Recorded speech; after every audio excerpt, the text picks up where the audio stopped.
We are Group 1F and we'll be presenting on Chapter 15's Three Executive Leaders of Apple. From Chapter 7, we know that Apple was founded by Steve Jobs, manufactures and markets electronics and software, and is one of the leading technology companies today.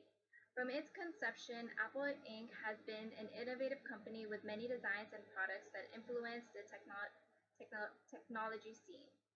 Today, Apple is one of the leaders in technological devices, along with Samsung and Microsoft.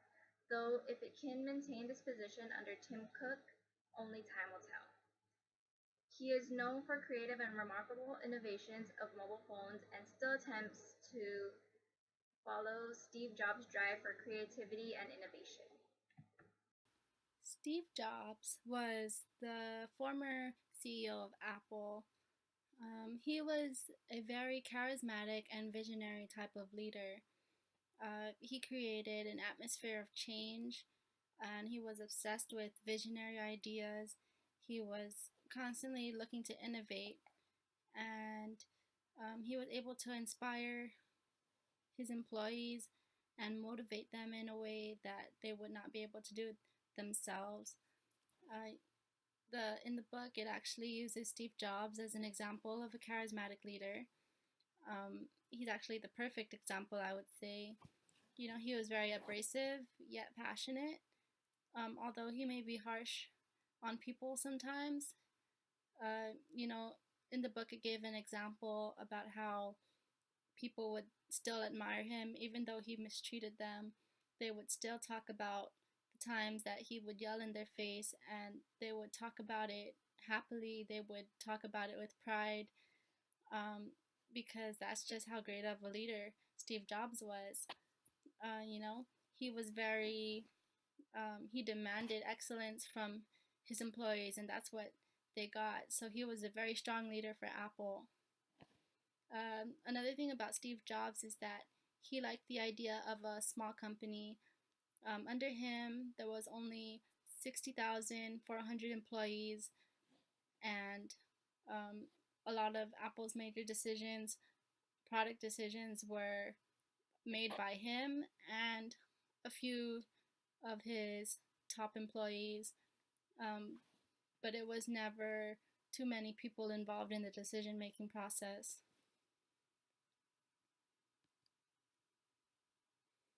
Tim Cook, on the other hand, is leads Apple in a different way than Jobs did. Tim Cook is the current CEO, and he is more of a level 5 leader. He strives for excellence for Apple, through dedication at the same time while being very modest. He encourages openness and teamwork. Um, he's more passive. He's not as assertive as Jobs was. Um, he's also more approachable than Jobs. You know, employees would comment on the difference in the way they feel.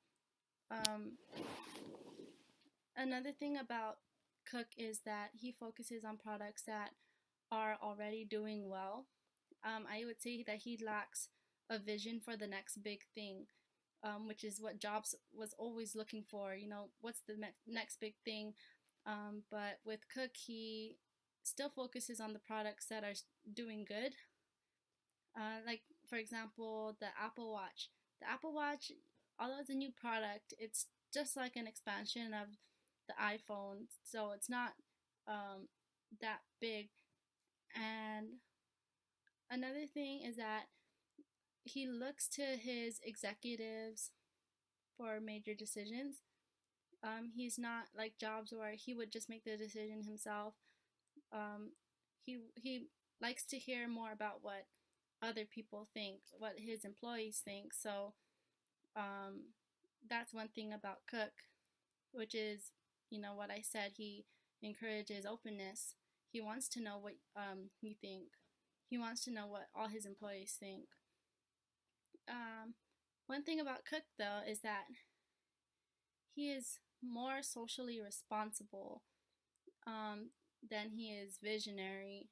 And I would say that that's just a big difference in the way Apple is being led now, is that they're looking more at being socially responsible than visionary. Lastly, the last thing about Tim Cook is that um, it seems that he likes a big company because ever since he took over, Steve Jobs, um, they have hired almost double um, the employees of what they already had. So now they are at 110,000 employees um, in the time that Tim Cook has been leading. Hello, I am Jordan Mandela, and I'll be talking about the third leader over at Apple, or at least what we believe is going to be the third leader if anything bad happens to Tim Cook, is Angela Allhertz. The reason why we believe that she is the potential next CEO and leader of Apple, unlike her other executive teammates, she actually has experience of being CEO and leader of a previous company called Burberry.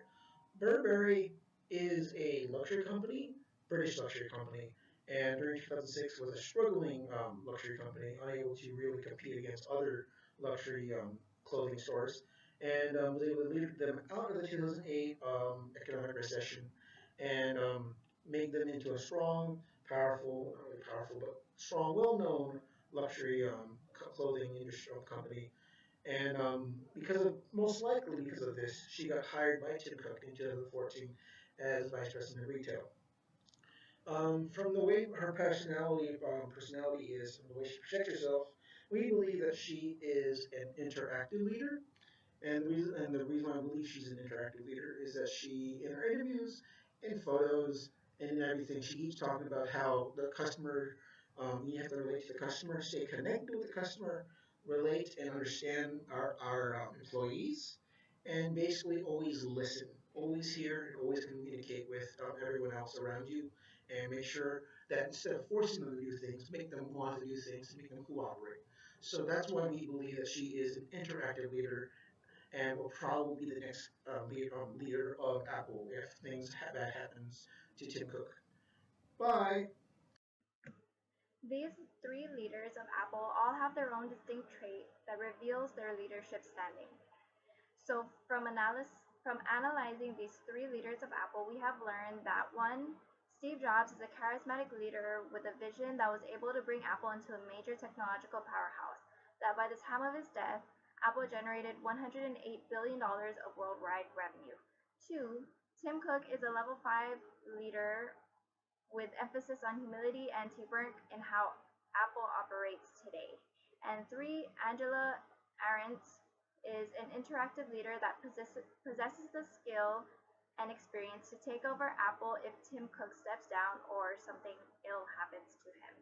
However, unless that time comes, she will continue to do her work of ensuring Apple's retail market stays up to date and competitive against rival cellular companies.